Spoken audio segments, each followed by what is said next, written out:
Have you ever seen those special TV shows or movies? You know the ones that are so wonderfully, unintentionally bad, but they bring you so much joy and captivate you, but for all the wrong reasons. Well, we here at B-Watch Rewatch absolutely live for these underdog gems. So buckle up, Busters, and please allow us, Colin and Kaydence, a sibling duo who share a passion for such cinematic excellence, to take you on a wild ride through all the TV shows and movie plots you never knew you needed to hear.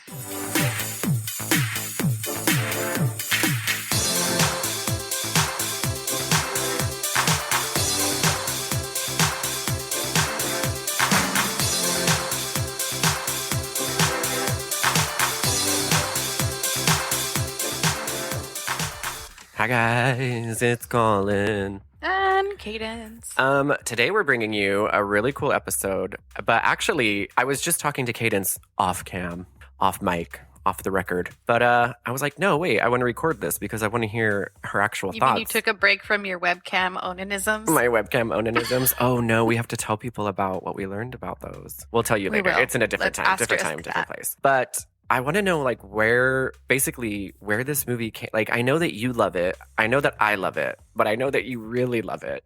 So tell us about where this came from. Why do you love this movie so much? The way that I remember it or discovering it weirdly is Jen and I had just gotten married. And I mean, maybe we had been married 3 months or something. Well, Well, let's back up. When did it come out? It came out in 1999. Okay, so it's a 99er.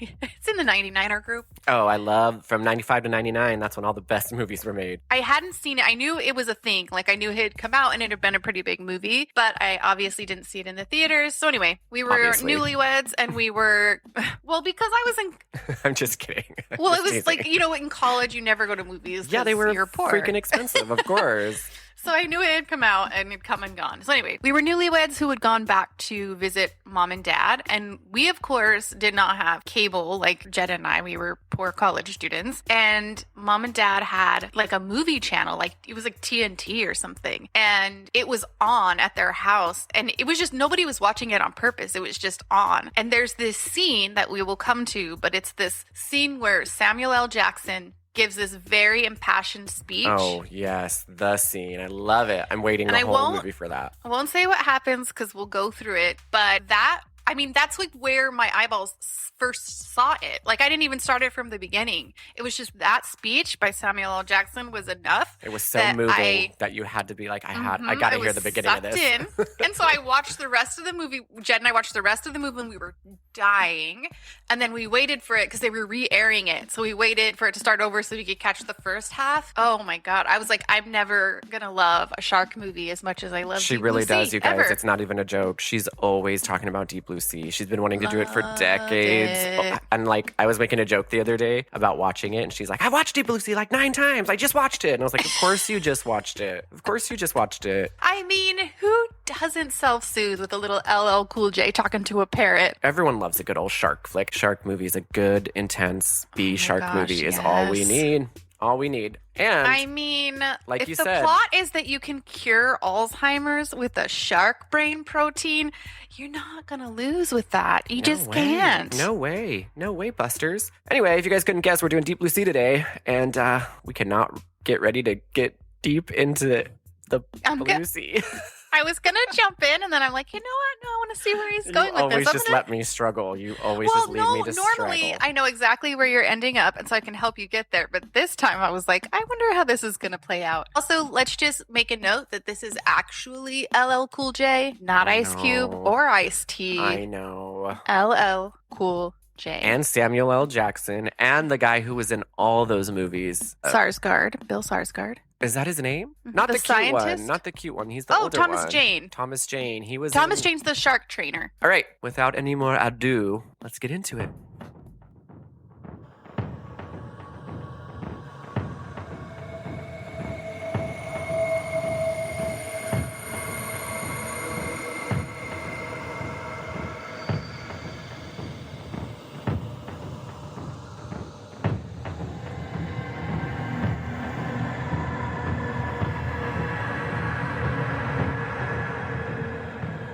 All right, guys. So our movie starts off in the good old classic way. Any good old shark movie starts off. We got bumpin' uglies with two groups of teenage kids. Just having a party in the middle of the ocean. On Middle a party boat. of the ocean. Yeah, they're like in the middle of the ocean on a catamaran. That's And, not like a boat. That's that's hard to navigate. Anyway. Yeah, there's no one on that boat that actually knows how they used it or how they got out there. But my favorite part is just that one guy's like, if the boats are rocking, don't come a knocking. Mm-hmm. And I'm like, did you guys all just meet up to have sex on the open deck of this catamaran in That's front what of I used each to do other? in Like, high school all the what? time. You don't remember? I used to Or be like, why did I guys, not get invited to any of these parties when I was younger? Guys, Not from you, just in general. Let's Catamaran you always sex make parties. things weird.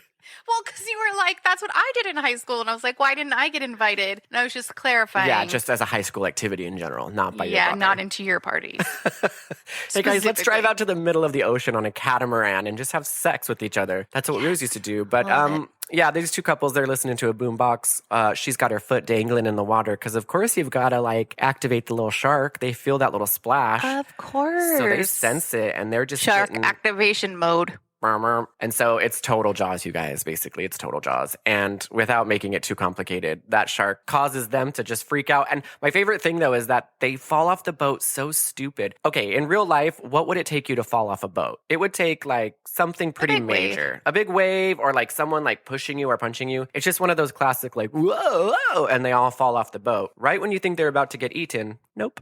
They get saved. Exactly. But it's enough that you know something's in the water and you know it's worth being afraid of. So it's just setting the stage, just a little bit of suspense to start out your experience.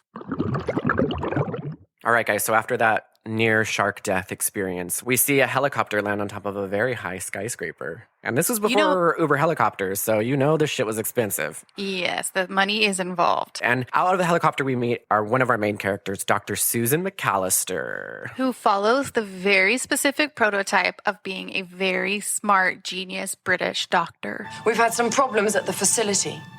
What we're attempting to achieve here has never been done. You cannot be smart unless you're British. You can't. No one's going to take you seriously. You can't cure Alzheimer's without being British. She's also, this is the only time I've seen her in another movie except for Starship Troopers. If anyone's curious, she was the curly-haired girl in Starship Troopers, which I loved that movie. Anyway, Dr. Susan McAllister, sorry. She is going to meet with a very rich businessman. So these are the investors for the project that she's working on. And you know that there's a problem because they immediately throw down the USA Today newspaper. And on the front page, it says, Test shark escapes. And so she's like, yikes. It becomes very clear within these like 10 seconds that the incident of the kids on the catamaran, that was the escaped shark that they were saved from. And she's like, yeah, sorry, I'm really smart, but I don't know how to contain a shark. Sorry, don't know how to contain a mutant shark. Two of these businessmen, one of them's name is Russell Franklin, and that is Samuel L. Jackson's character.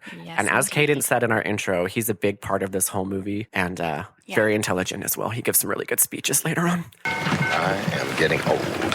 So he has invested, as he tells us, $200 million. Ooh, I knew that helicopter was coming somewhere. Half of that budget went to that helicopter. He's like, none of that $200 million apparently went towards actually keeping the shark contained. I know, like buy a freaking fence. I gave you $200 million. Buy a chain link fence and keep your shit shark together. So he's trying to figure out where the hell that money went if the sharks are escaping. She walks in wearing full Versace and Gucci. She has like, a solid gold briefcase. I don't know. Actually, I'm not part of that. I'm not privy to that information. Listen, the thing is I need Gucci in order to run these experiments. That actually helps me think more clearly. Dr. Susan, how did you get here today? With my helicopter? I mean, I took a taxi and a water bus. Yes, but as your Kaydence is saying, he spent a lot of money on this, and he's furious at Dr. Susan McAllister. They kind of want to shut it down. They're like, girl, you got to shut it down. Your shark escaped. They don't need this bad press. We don't need this bad press on the front page of USA Today. USA Today. Get out of here. So they tell her that they're going to shut it down, and that's when she's like, you cannot. Give me 48 hours. Have you ever met anybody with Alzheimer's? Alzheimer's, you guys. And this is where we get tugged at the heartstrings. Yeah, and so from the get-go, you realize Dr. Susan is emotionally invested in this project. project. She's not just a Gucci grubbing monster. She actually has deep emotional ties. She and has let me deep just blue emotional ties. See what I did there? Okay. I was going to say deep blue sea emotional ties, but So I also just want to say from the outset, Alzheimer's is tragic and terrible. We are never and making horrible, fun of Alzheimer's. and I have nothing but compassion and empathy. We're never making jokes about Alzheimer's. We will be making a lot of jokes about people trying to cure it with shark proteins from their brain, mutant sharks. Stop, back up, back the fuck up. You're going too fast. But yes, as Kaydence said, that is obviously not a laughing matter. It's tragic, but the movie is kind of based around it. So basically she gives him this speech. She's like, I've been personally affected by this. And unless you can't make these kind of decisions. You can't shut us down without actually seeing what we're going to do and how we're pulling this off. And so she lures him into a 48-hour tour of the facility. So she has one last chance to keep this place open and convince him that it's worth funneling more and more money into because it's going to be worth the payoff. Him being Russell Franklin, which is Samuel L. Jackson. Right.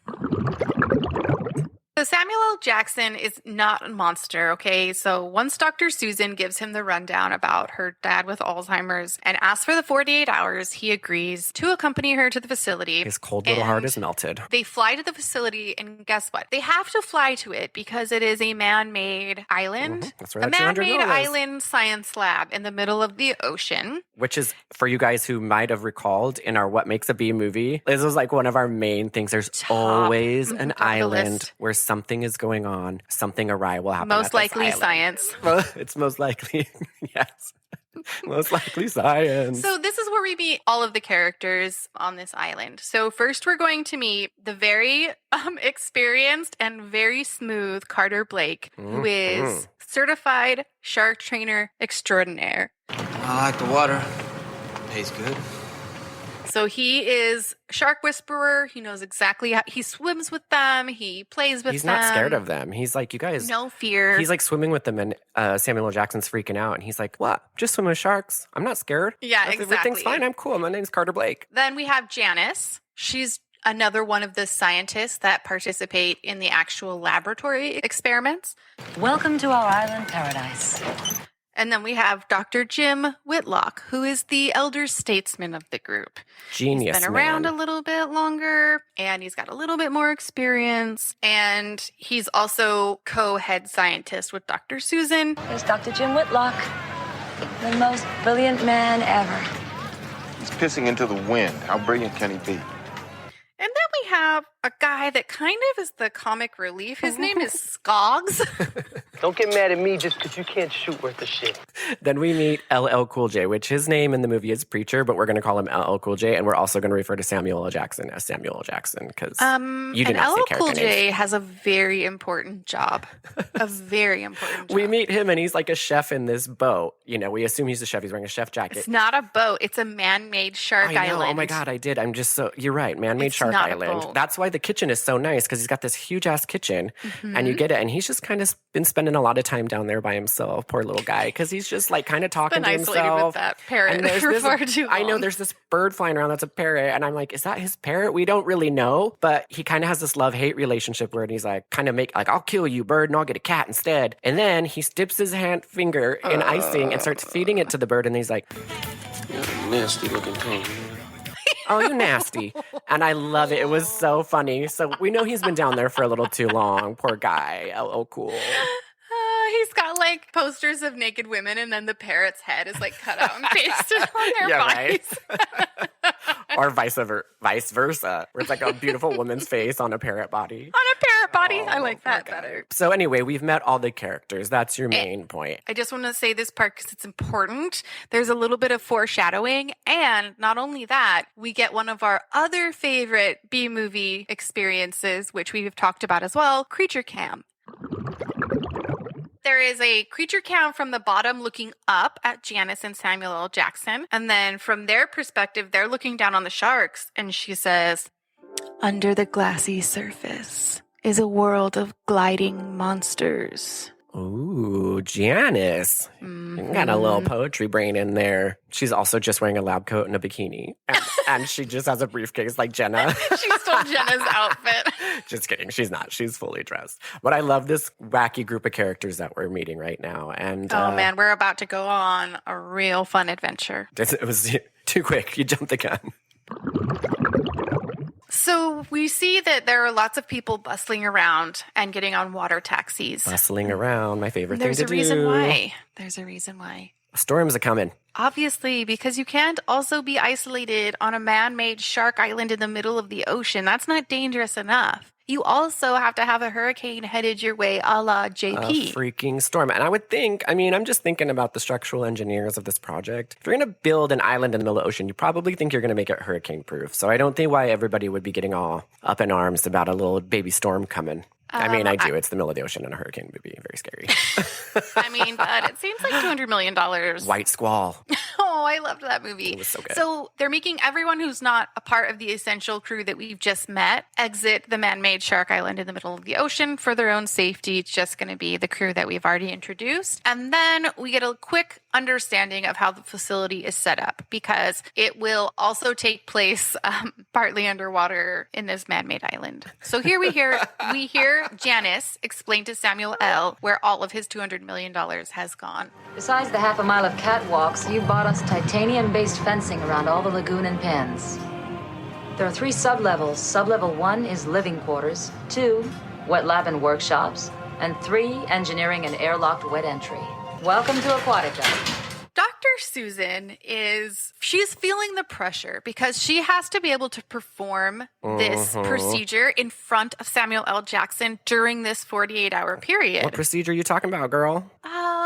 Just extracting a very specific shark protein from a shark's brain and putting it into a vial. And not only that, kind of like a mutant shark, like a tested on shark. Yeah. It's not no normal shark. Why doesn't Blake Carter do it? He's the whisperer. He could just be like, shh, we're going to extract something real quick. They also have skipped 3 preliminary trial runs. Susan, don't skip trial runs. 48 hours, skipped 3 trial runs. There's a hurricane. And there's a hurricane on its way. Oh, she is definitely not sleeping. She needs a couple pieces of Xanax. Couple pieces. Just a couple little pieces of Xanax. Man, I could see why she's a little stressed out, but I get it. Girl's got to do what she's got to do. So in order to calm her stress, she decides to do like a little bit of practice. And how she does that is she has this very gigantic floppy disk that says shark on it. And then she puts it in her computer. And this really cool visual of a shark comes up. Oh, yep. And it shows us like kind of a cutaway, inside the shark's brain. Like an MRI, but not really anything but for like a shark. And in its brain cavity, there's just like it looks like little fireflies, just little lights firing around. I know, it's so ridiculous. Like you can live action see like the neurons firing in shark tissue. And it's on a 90s computer too, so it's just $200 million can buy a lot, including live visuals of synapses firing in shark brains. Obviously. Well, yeah, duh, of course. So here's something that's super important that we find out during this conversation in the lab, because Jim Whitlock has come to join her in order to practice for this test. They're referring to these sharks as Gen 2s. Like Gen Zs. Do you know why? Because skinny jeans aren't cool anymore and you have to part your hair in the middle now? The reason why they're referring to them as Gen 2s is because they're second generation Mako sharks. And what makes them second generation? They have been genetically modified to be massive. Oh, no, you didn't. No, you didn't. Of course, that's a perfect B movie come together. A genetically modified killer animal. Oh, so good. While you're on a man-made island in the middle of the ocean during a hurricane. Yes, and the reason they genetically modified these makeup sharks. I just said genetically makeup sharks. They're like teaching how to do highlighter. Anyway, these This Mako. is my YouTube channel. Right? This is what I do to keep everything waterproof. They are a second generation because the reason they're making them mutants is because they want them to be as big as possible so they can get as much brain tissue as possible, which makes complete logical sense. Yeah, and it's like, so they have to get a certain kind of brain protein, which that's what they call it, the protein. The brain protein. And they call it she calls it the protein complex. So they've got to get as much bang for their buck. So they're breeding these sharks bigger, their brains are bigger, they've got more protein complex. Why can't you just breed more sharks? Like more regular size sharks? Are you a scientist? I'm so sorry. Are you a scientist? Did you go to MIT? I'm just thinking just make more regular size sharks and then use their brain. I don't understand it. This is why you're not a scientist I'm not curing Alzheimer's right now. You're right. Get me out of here. I'm done. Stick a fork in me. I'm done. I'm out. Dr. Susan has zero time for your bullshit too. Me and her, we're done. They practice with this, they have this giant fake plastic shark model that they watch the procedure on the CD-ROM first. Floppy disk. Not a CD-ROM. It is a floppy disk. And then they move to the part of the lab where there's a giant fake shark. Love it. And they practice inserting the needle. So this is my other favorite thing about this procedure, right? So they're setting you up so that you understand that when they get this protein complex out of the brain, it's very tricky. As they are sedated, they have to put the needle in exactly the right spot on the shark's head and very carefully suction out this specific protein complex. I know a lot about science, and that is very true. Very true.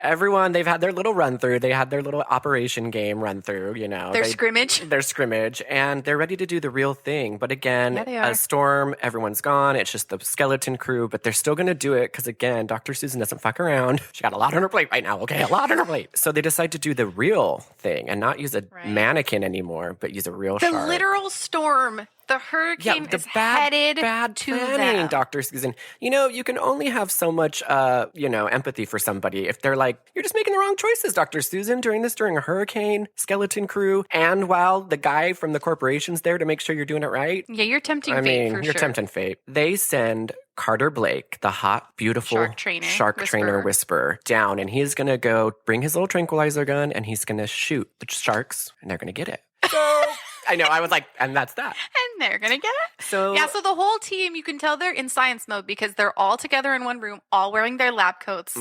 So they are all ready for science business. And they're all looking at the monitor, and they're keeping track of Carter going through. There's monitors in the pens. There's monitors through the...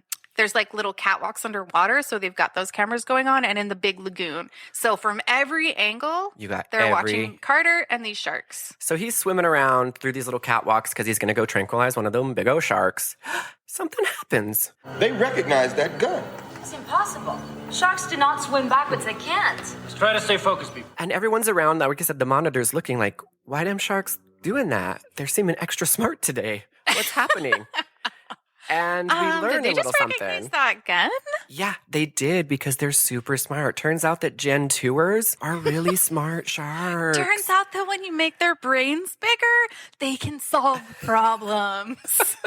So these two bitch sharks are like, you guys think that we're not onto what you guys are doing? No way. Oh, and I'm going to throw... Do you think that we don't have awareness of self, that we can think in a meta way because our brains are bigger? Yes. We can. Oh, and you think all that? One more little thing, guys. We can swim backwards. Yeah, we can swim backwards. Check this out. And we're going to show you on the cam. So they're swimming backwards. They're acknowledging the gun. They are showing their skill. They are showing off. And all the scientists in scientist mode are They're losing it. Mouse agape. Like, we never thought that making their brains bigger would actually make them more smart and capable. Yeah. I mean, that's a pretty... And I love how they had no preface up until this exact moment to know that the smart sharks were smarter. They didn't have any incident. No incident. Yes. But it is true. They're noticing that the sharks can recognize the gun. They're trying to get away from him. They're swimming backwards. They're doing flips. They're smoking pot. All they're this writing crazy on a stuff. chalkboard, giving each other a plan of how they're going to attack the humans.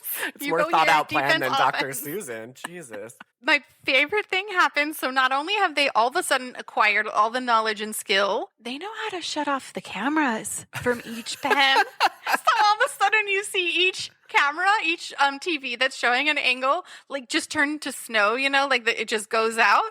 And then for the third one, you see the shark's face come up and his mouth opens. And then all of a sudden that one goes blank. And you're like, one by one, they're like, I'll take care of this. I'll take care of this. I'll take care of this. These sharks had it together, man. They had a full plan. They had this way more well executed than the humans. Maybe the reason that it's all happening right now is it is part of the sharks' plan. They were like, listen, don't give them any indication that you're getting smarter. Don't let them know. But when it's time, we will execute swiftly this and plan. quickly. Then that way the scientists are bamboozled exactly like they are right now. So since sharks can individually take out each camera and know where they are and how to do it in sequence, Carter Blake still manages to snag one of the dumb ones that wasn't as smart in the corner.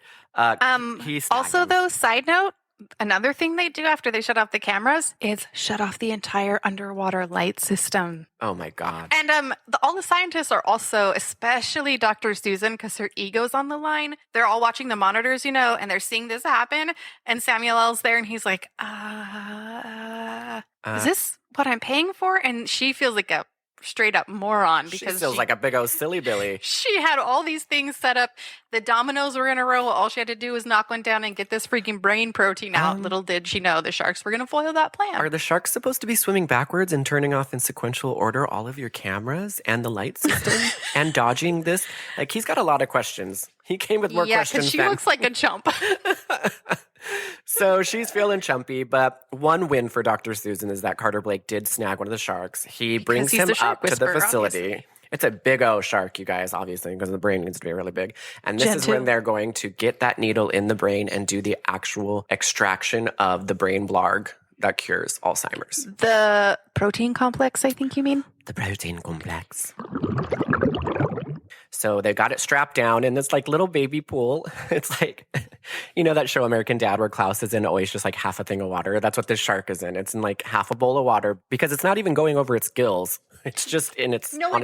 It has like a system, like a filtration system where like just enough water passes over its gills running so that it'll stay alive and breathing. Okay, Dr. Susan. Okay, Dr. Susan McAllister. Listen, I told you I have one chance to get this right. One chance. So they execute the same kind of procedure. They stick the needle in the little brain. They find that little protein complex sac, extract it. And this is one of my favorite parts because earlier we saw like the shark on the floppy disk. Now she pulls out a different floppy disk that says live brain activity.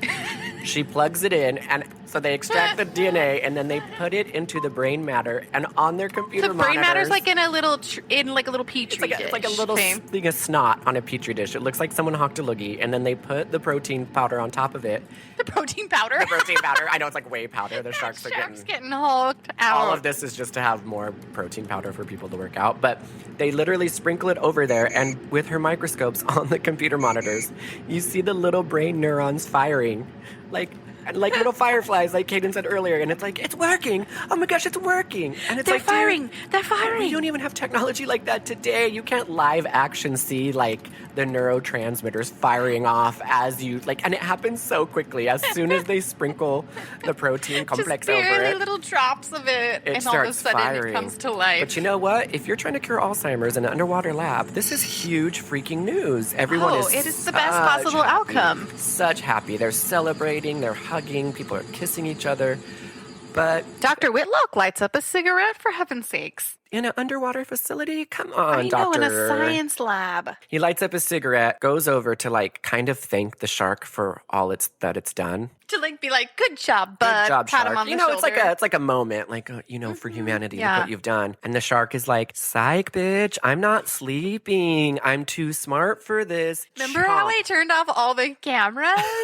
Remember how I turned off the lights? Do you think I actually was asleep and let you guys do this? Remember how he swam backwards? Yeah, bitch. And he leans over, huge shark. And also, maybe because they genetically modify them, the sharks have 30 more rows of teeth than a regular shark. But it is full it mouth, its mouth. Sharks, teeth on teeth on teeth. Teeth on teeth on teeth. And it just bites off Dr. Whitlow's arm in a second. Whitlock. Rips it off, guys. Rips it off. Because Carter is got lightning fast reflexes, and the shark whisperer, he's like, I'm going to kill the shark immediately. You cannot take an arm and live without consequences. I he mean, goes I to believe kill a fair it. trial at least, Carter, but At whatever. the very It least. seems a little intense to just kill it. And then at that moment, Dr. Susan, because her whole ego and future and science is wrapped up in this protein And complex. we know she has a lot on her plate right now. Her mind is just a little frazzle-dazzled. She presses the escape button, which is basically like a trap door. So it immediately opens up. The shark just pumps right back into the ocean. It seals right back up. And Carter looks at her like, are you crazy? That shark just ate somebody's arm. We cannot release it. And she's like, she gives him a look of, are you crazy? That shark contains the protein complex that's going to change the world. That's all unspoken. But I mean, it's clear. Realistically, couldn't Carter just kill the shark and then they just get the protein out of it still? Maybe? I mean, realistically? Maybe the brain can't go dead, though, like brain dead. Oh, yeah. Maybe it's got to have those to be juices living. actively flowing. Yeah, Not only I did don't that know. shark bite off an arm, it just caused a lot of havoc in that, little room. Lots of water I mean, it's everywhere. like a freaking 20-foot shark. It weighs like 2,000 pounds. Everything knocked over, electrical fires. Not a good look. Not a good look. That shark has now been re-released into the wild to meet with its other shark friends and formulate yet another plan. Oh, well, now you've got a So- resentful smart shark. Now you've got a smart shark that's like, come on. first they take my brain fluid, then they tried to kill me, and all I did was bite off someone's arm. Now you've got this resentful shark that's going back to its friends and it's going to be like, huddle up, guys. This just got a whole hell of a lot worse. We got to formulate plan B. Right? They weren't scared when we turned off the cameras and the lights and swam backwards, which was our personal best. Those were top-notch ideas, you guys, but they are not They enough. only got scared when I bit off an arm. So now we know what the humans are going to respond to, which is losing limbs. So let's figure this out. Loose So- limbs sink fins. Loose limbs kill fins. That's their motto. Geez. They're going to come up with like a banner and they're going to have uniforms pretty soon. It's going to be a whole thing. The scientists are reacting as fast as they possibly can. They've got Dr. Whitlock on a stretcher. They've taken him up all of the sublevels out of the ocean to the top floor. It's the middle of a hurricane, but you know what? They get the stretcher hooked up and the helicopter is starting to take him away and like pull him up inside. So you think they got this figured out. Like Oh, for they're whatever done, this yeah. lab mishap was, they've got at least his rescue down pat. They were fast, they were efficient, and he's going to They be can okay. check one good thing off their list that they did right. But Samuel L. Jackson's probably thinking like, these guys, this is what 200 million goes towards? This chaotic know. nonsense? This is crazy. I'm defunding this. I'm just putting that in his head. I didn't say that, but I think you're probably on the right track, though. He's definitely not feeling validated in his purchase. he's feeling a I think he's little probably buyer's second-guessing remorse. himself. Buyer's remorse. So this is the kind of shenanigans that goes It on costs when I'm him not an- there. It cost him an arm and a leg.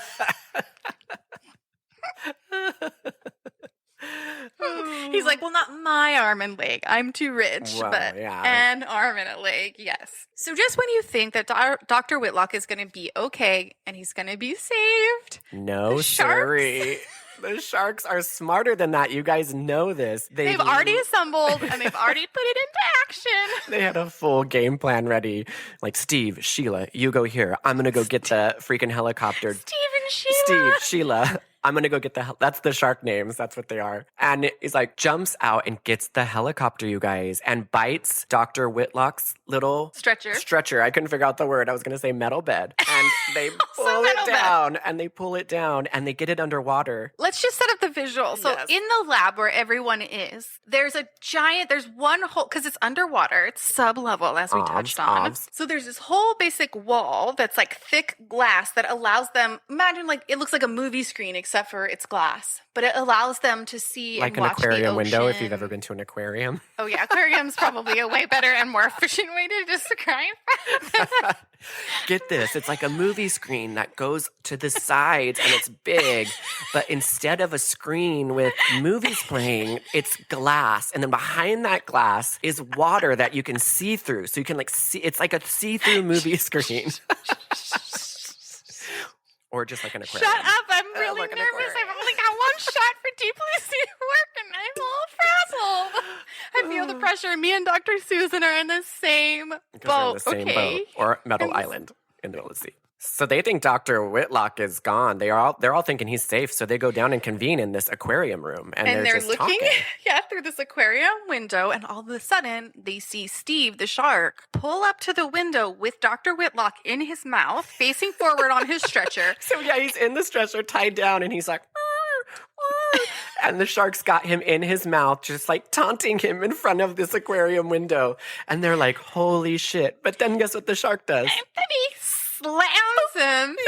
Pops it out of his mouth and slams him up against the window. And he's just like, he does it with such sass. Such sass. That he's just like, oh, your friend, Dr. Whitlock? Oh, this Dr. Whitlock? Exactly. That's exactly his vibe. I don't just have him in my mouth. I'm going to show you what I'm going to do next because I'm smart. Pushes him right into the window and cracks it, you guys. It's an intense push. And keep in mind, Dr. Whitlock is totally conscious. Never mind, he's been underwater during a hurricane for an extended amount of time. He's still conscious, and he's watching them watch him. Ugh, and then the how crack, meta is that? It totally is. The crack expands, and everybody all at once realizes this shit's gonna break. And Poor the Dr. thing Whitlock. cracks open, and hundreds of thousands of gallons of water flood into the facility, which now makes everything that much more complicated. It all went downhill so fast. Why do people think that you need to always have a giant aquarium window like deep underwater?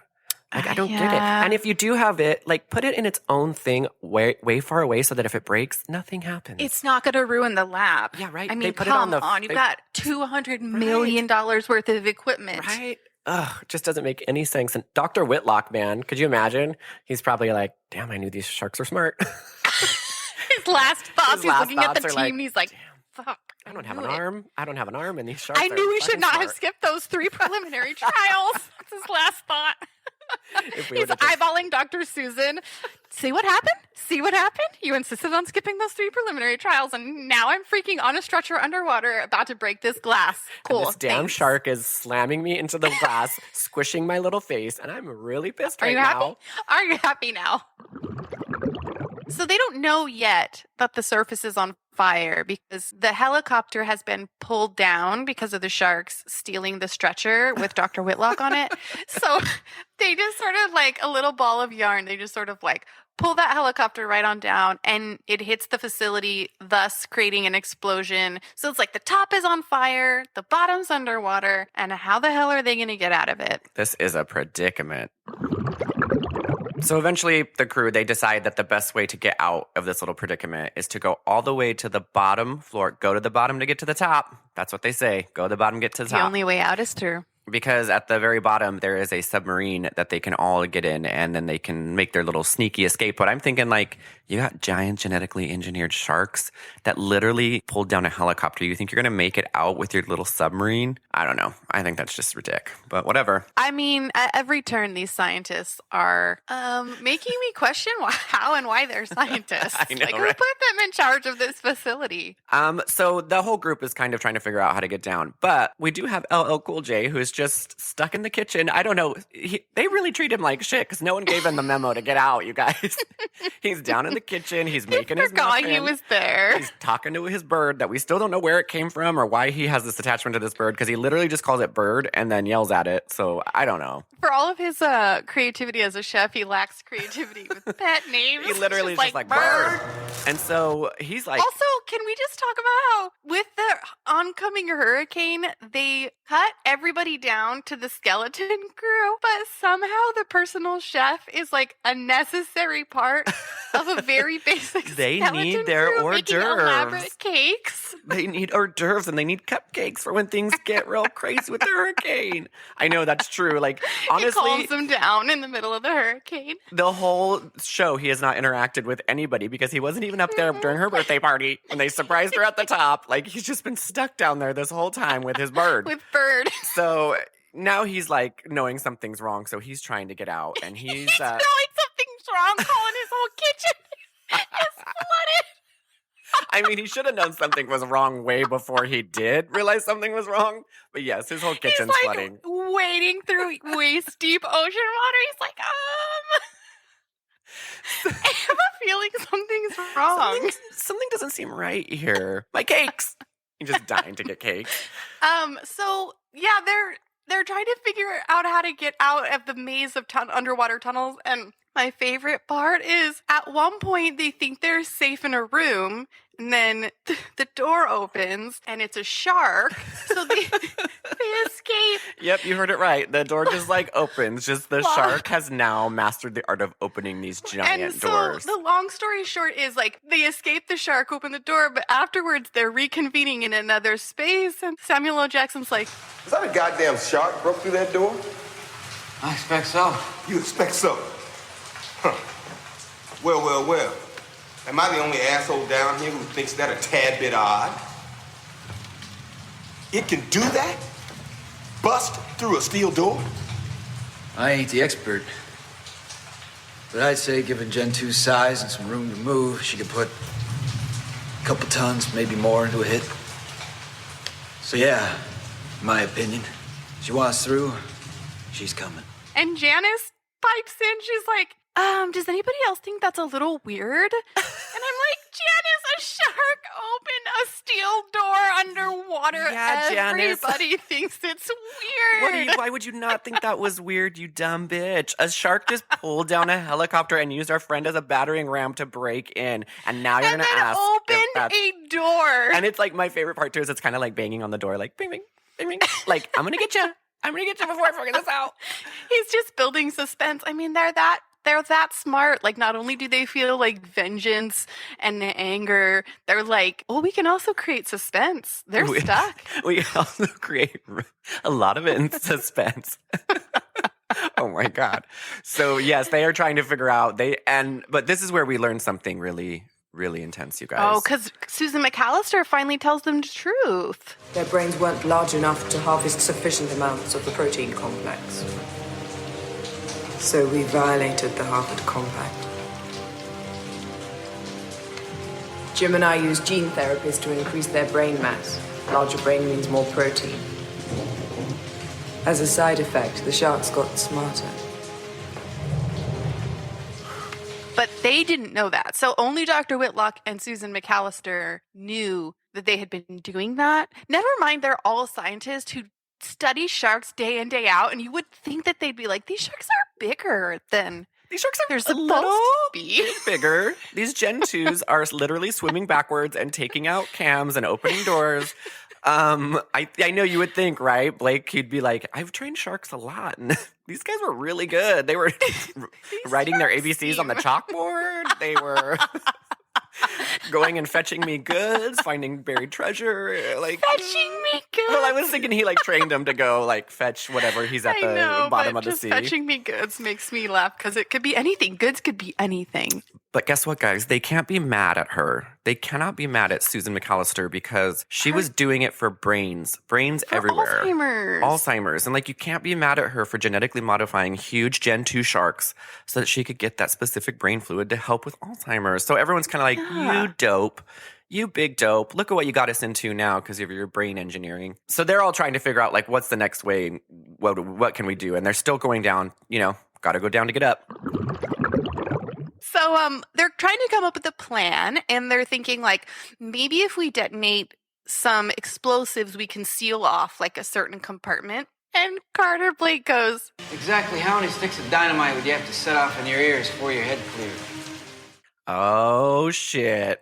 Oh, shit. You coming at it hard, Blake. He has zero patience for her right now. And then she insults him by saying... She feels like a big old dope. But she insults him by saying, you wouldn't understand. And he's like, oh, I wouldn't? Oh, I wouldn't? So she's still being hoity-toity on her high horse. They're literally stuck under the ocean because of her, and she still is acting like she's smarter than everybody else. I'm telling you, she feels like a big old dope. You know how people are when they feel like a big old dope. They're all ganged up on. She's going to get defensive. When you put baby in a corner, the claws come out, It's just what happens. It's so stupid. So they're having that little tussle, but we still, again, have LL Cool J trying to get out. So now that he knows something's guys, poor LL. wrong, he's wading through waist-deep water trying to get out of this maze. He really has no plan, you guys, because and he doesn't no one know keeps the him in. details of the facility. Yeah, like, he's he just the cook. He's like, I don't know how to get out. I'm just saving myself. So the bird's on his shoulder, and he's talking to this bird over and over again. And then he's like giving this big monologue about how, to God, I guess, about how he'll never drink again because this is a representation of blah, blah, blah. He's bargaining. He's in the bargaining He's stage. in the bargaining range. Well, then it starts flooding real bad. And guess what? We get creature cam. One of the reasons this movie excels. It does. It's so good. So we get Creature Cam, and Creature Cam is a little shark, and he's kind of coming up on LL, and LL's like not having it. Oh my God. Oh, because he's holding a very important weapon. I'm just What looking is at a this. weapon that only a cook would have? A lighter and a spatula? A giant frying pan. Oh, yes. So poor LL and Bird. They're just really having a bad time. He Poor just Bird. came to cook. Now there's water all in his kitchen. He doesn't know what's going on, and now there's a freaking shark trying to get him, and he's like, hell no. But like Kaydence I mean, said, and if sharks can open doors, they have no problem entering this kitchen because it's just swinging doors. There's no handles involved. So you have to say back or whatever, behind. the shark is swimming. He's like, behind. Because that's like restaurant talk to let him know you're going through the doors. So you don't I hit the know, other but I was person. just thinking about how smart the sharks are. That they would be like hunting you in the kitchen and be like, behind. Yeah, well, I have a question. How many sharks are there total? I mean, we've seen 3. We've seen like, there's the main a lot. ones, but I think there's a lot more. I think there's got to be like tens. Are we talking tens of sharks? Tens of giants of sharks? There's tens and tens of them. Because there's the main guy and then the 2 little sidekick sharks that are like his little henchmen. I want to say 3 or 4, but that's a good question. I know that there is one big one. He's like the big leader because He's the daddy shark. when McAllister, when talking about, when she confessed that she broke the Harvard Act or whatever, she's talking about how big he was and how amazing he was and smart and the ruler. She was like, he's very big and sexy. And I know, maybe she has a secret love for this guy. Oh, I would got love a shark it. fetish. She's like, actually, I put my grandpa's brain in the shark to try to save it. Would that be so good? And now my grandpa's pissed. Oh my gosh, let's make a movie It's about her full. grandpa's brain in a shark. That's the best. That's how she can figure out the cure for Alzheimer's. So LL Cool J's down with his bird.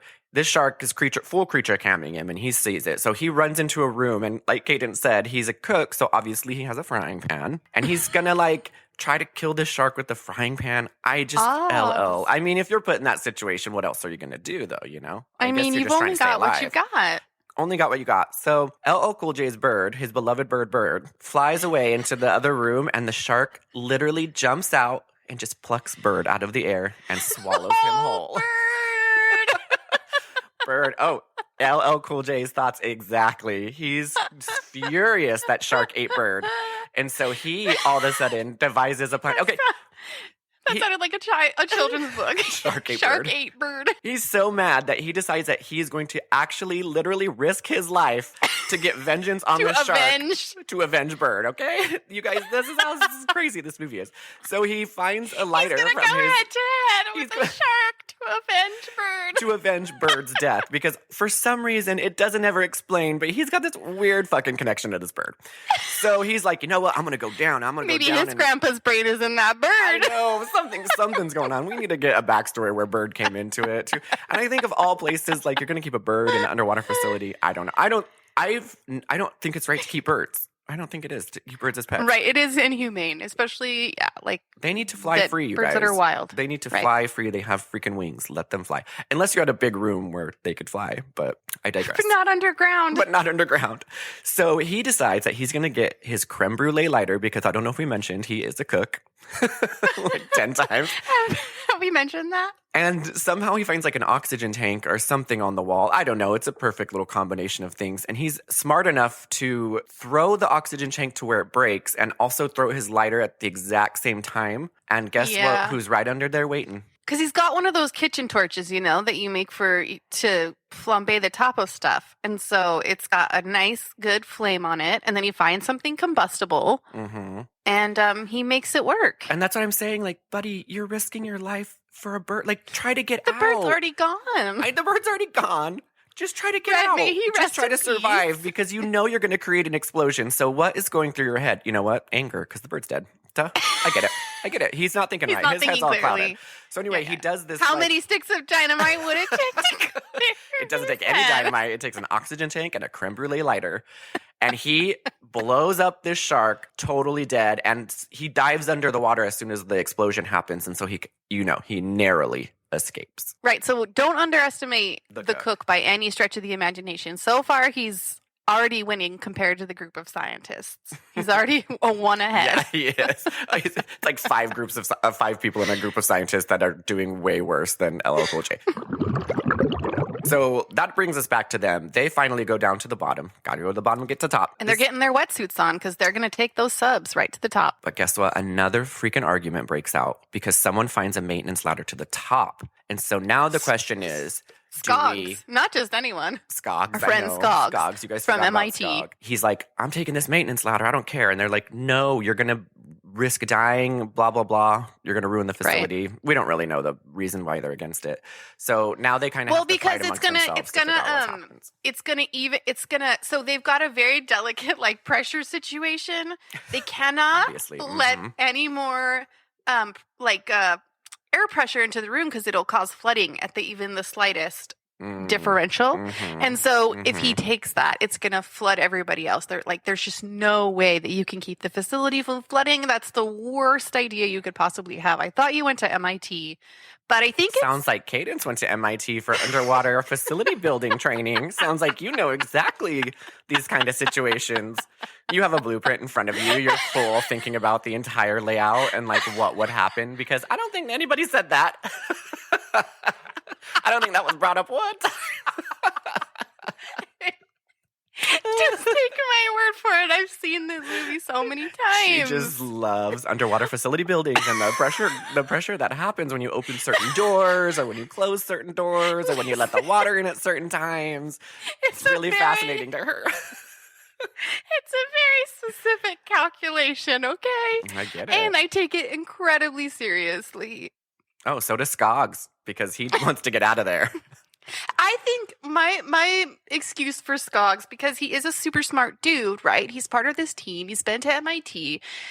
I think that he's afraid of going in the submarine. I think maybe he's like claustrophobic and the idea of the submarine just freaks him out. So he's not thinking logically. He's not just thinking the Skogs in his head aren't working right. Clear the Skogs out of your head, buddy. How many sticks of dynamite would it take to clear the Skog? You're just a small Skog in a bigger collection of things. A small Skog in a bigger, I don't know, when collection of things. Well, I was gonna say when you work at a company and you're like, oh, I'm just a cog in a wheel in cog a big in the corporate wheel.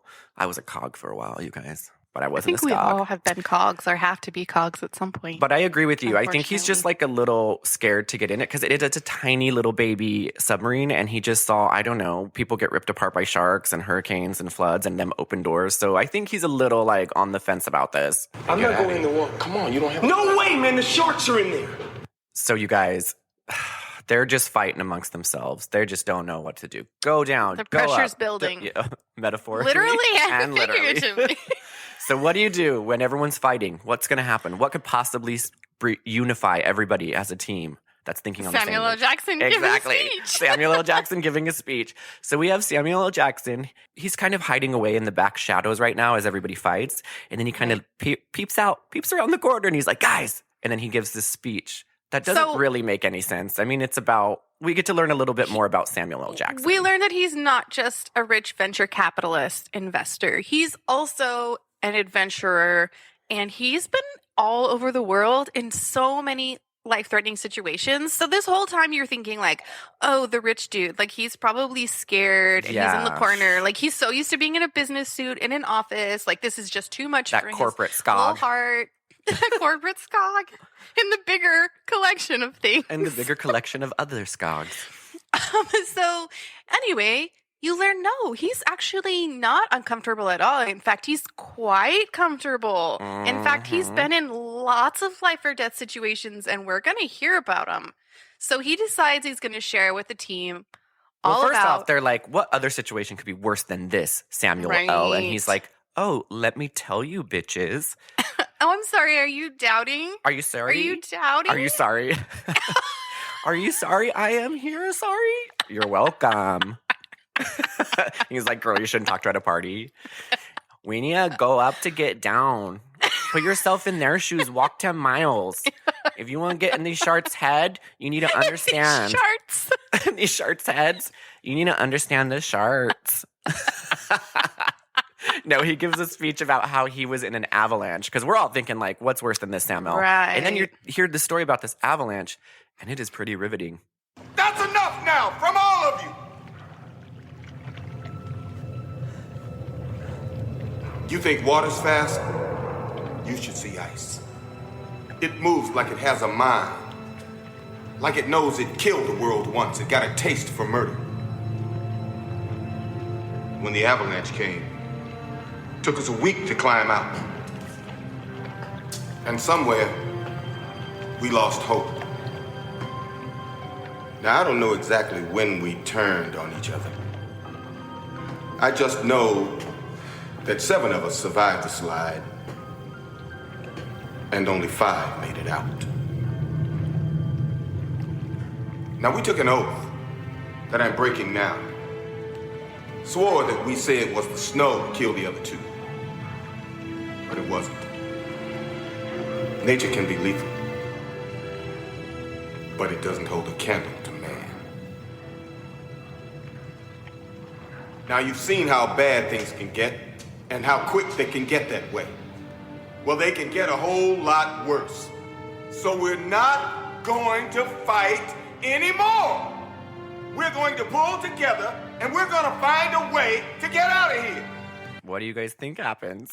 Right at that moment. A giant shark, Gen 2, who can swim backwards, leaps out of this baby hole in the ground. Think of like an ice fishing trip where you carve a little hole. That's how big this hole is. Because that's where they're launching the submarine. Right? Yeah. Not for these sharks, not for these Gen 2 sharks. They could change their size. They can also aimed change right their for that size. hole. And they pop up like little tremors, grabs him, and then pulls him under, and it just shocks the shit out of everybody. They're sharting their pants hardcore. They're sharting over the shark. That shark just made me shart my pants. And then they're in wetsuits, so it's making it a lot more complicated. my favorite part, though, is Skoggs is like, did that shark just eat him? Did he just eat him? Oh my God, Jesus Christ. Skoggs, you went And to I'm like, MIT, I'm pretty sure. You're asking now if the sharks ate him. You've been in this situation where the shark literally used the doctor as a batting ram and pulled down helicopters, and you're like, did he eat him? Jesus Christ. Like, of course he fucking ate him. What did you think Like, he this did? is the thing that puts you over the yeah, top. this is the thing that causes you emotional trauma. Come on. The whole thing's flooded. Sharks are opening doors. Like, we've seen everything destroyed. But, like, this moment, you're just like, that's too much. It's too much.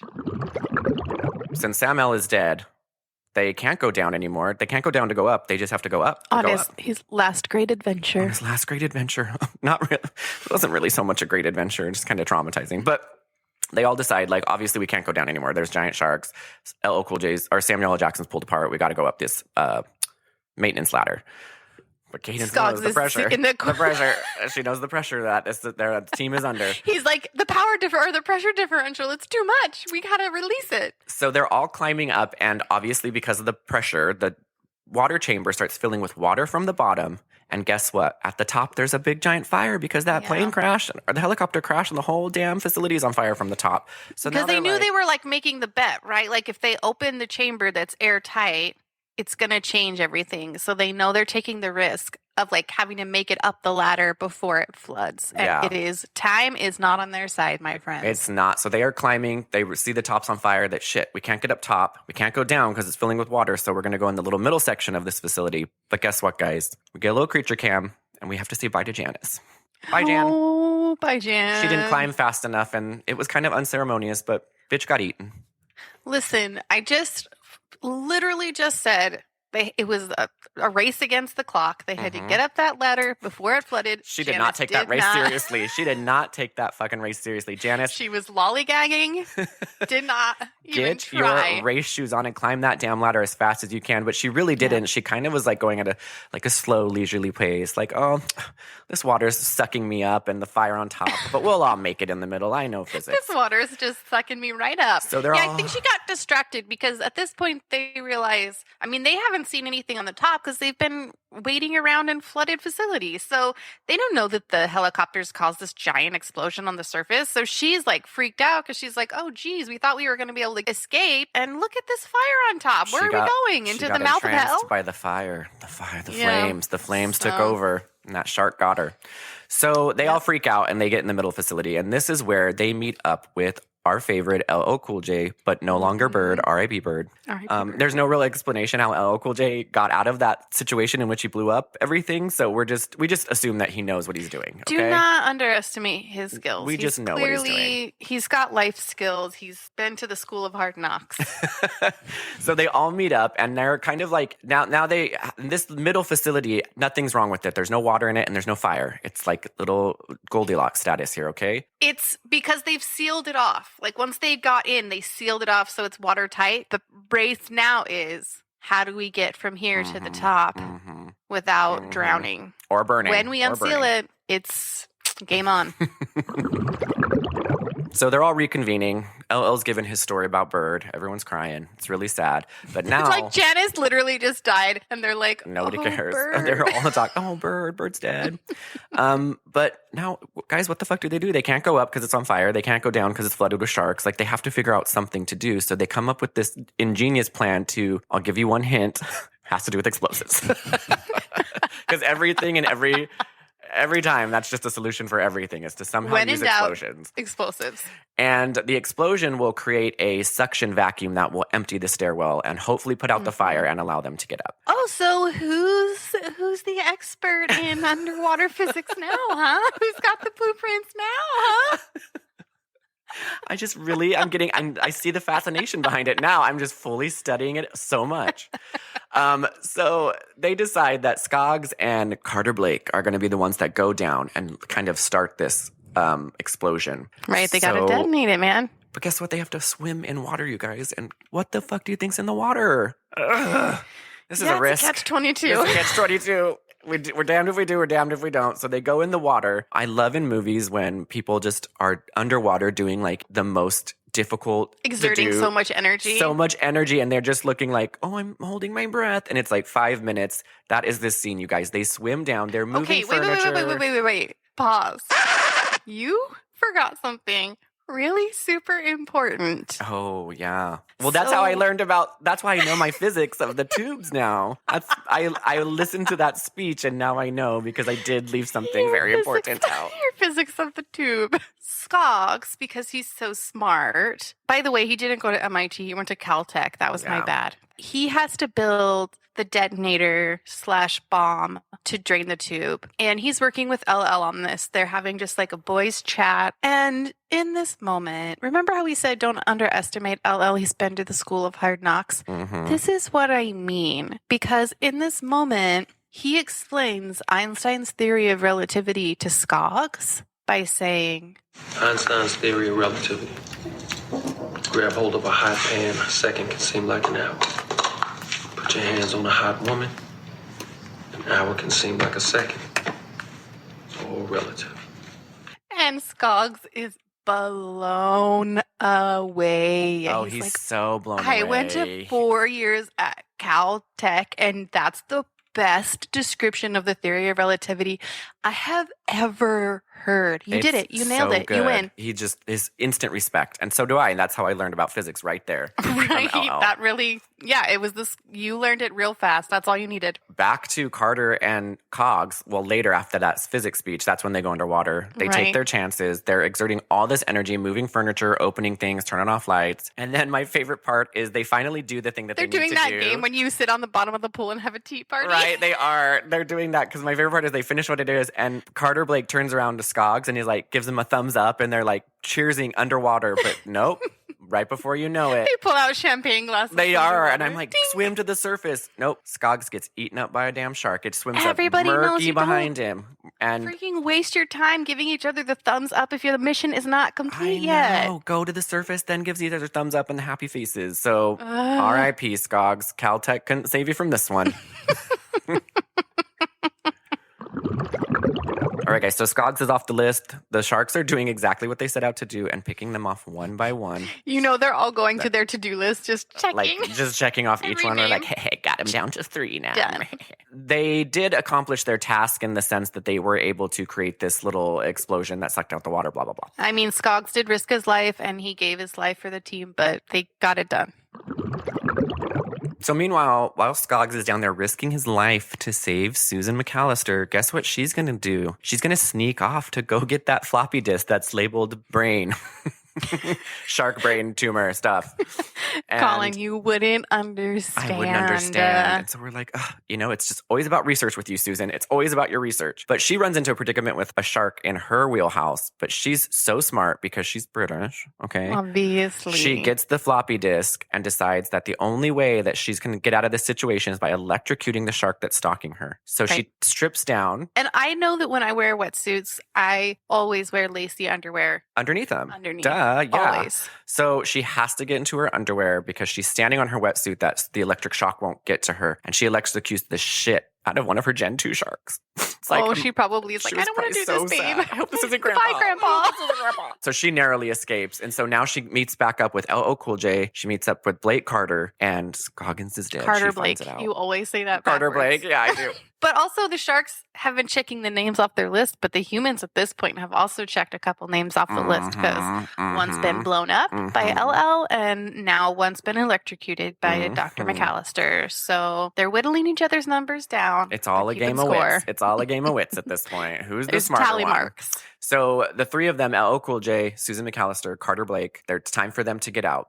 This is where all logic and physics, everything kind of goes out the window because nothing really makes sense. None of my studies at this point can be applied. We're going to just try to do our best to wrap it up. So they make it to the surface and it's daytime, obviously, because this has all happened at night. But you wouldn't know that. You're in the water. So at this Day's point, night, night's day. It's all upside down. But the point is that it's only Carter Blake, Dr. Susan McAllister, and LL Cool J that are left. They're the three that make it to the surface. And as they're going to the surface, they're almost to that piece of machinery because the facility's kind of a little bit that's above it. Of the facility that's not burned up. Yeah. And as they're going, guess who sneaks up behind LL and bites the shit out of his leg? And this is where it's really great because it's like an hour-long scene. I'm thinking to myself, this damn shark is a Gen 2, swims backwards, takes out, opens doors, blah, blah, blah. It bit Samuel L. Jackson in half in like one crunch, and it's just struggling so hard with LL Cool J's leg. You guys, it's tired. It's been chasing this crew for like 24 hours and its friends are dead. It's like, I don't even know if I want to finish this. I don't even know. I got to do it for my 2 shark buddies. I just got to I got to cover it out.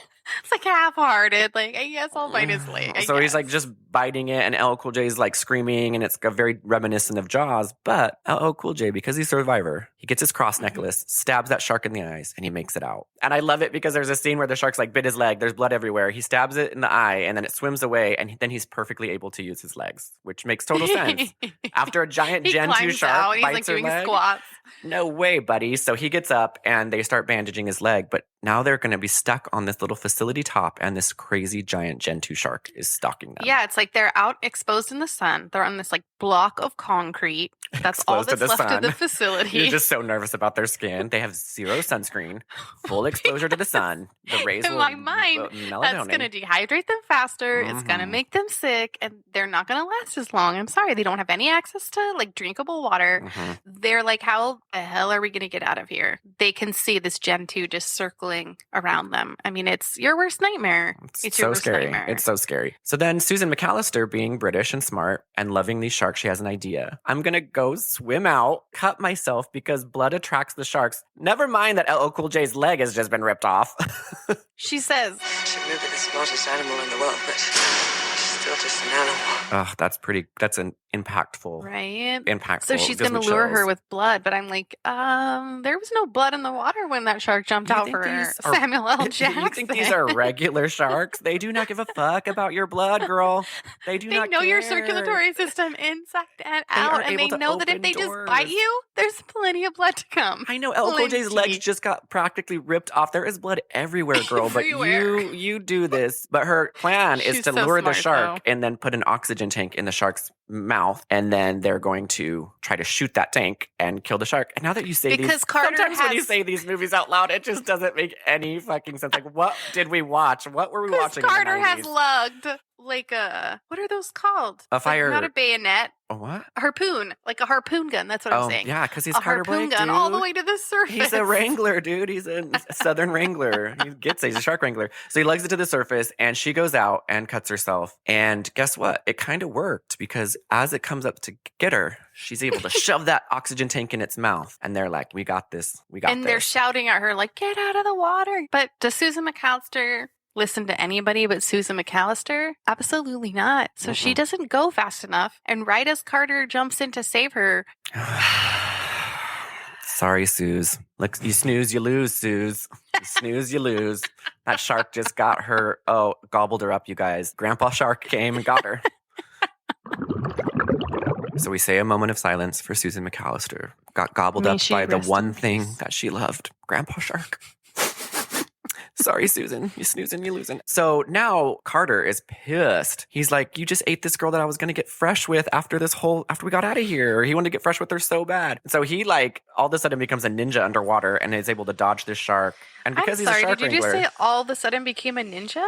This guy's been freaking getting license plates out of these sharks' teeth for years at this point. You're right. He's an expert at dodging them. He's been a ninja, thank you very much, for a very long time. Absolutely. So he uses his ninja way. He grabs onto the back of that fin shark and he's riding that wave. Like he's freaking out SeaWorld with this bad boy. Oh, yeah. He's pure SeaWorld vibes. Pure SeaWorld vibes. So while he's wrangling this shark, LL Cool J grabs his harpoon gun and he's going to the highest point. He's going to the toppest point of the tippy-toppiest top of the whole thing. And he's watching Carter wrangle this shark, but he's like, what do I do? When do I take my shot? What's going to happen? Bird. He's thinking about all kinds of things. There's a lot going through his mind, right? Okay, he's got a lot of bird. You know what, Bird? Carter does what everyone should know he does. You tell it.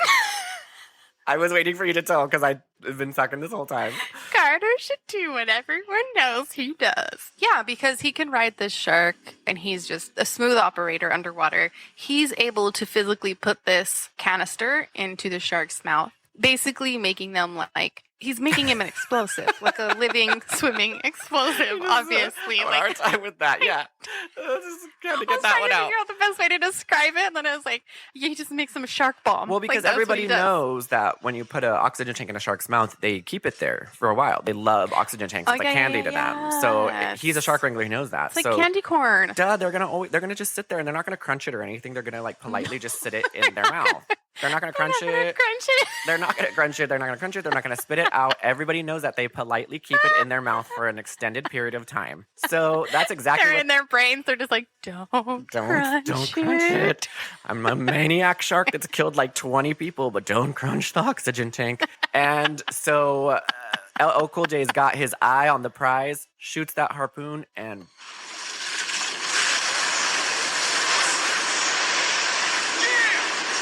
boom! Like Kaydence said, we've created an explosive shark here, guys. Call it dynamite because it's explosive.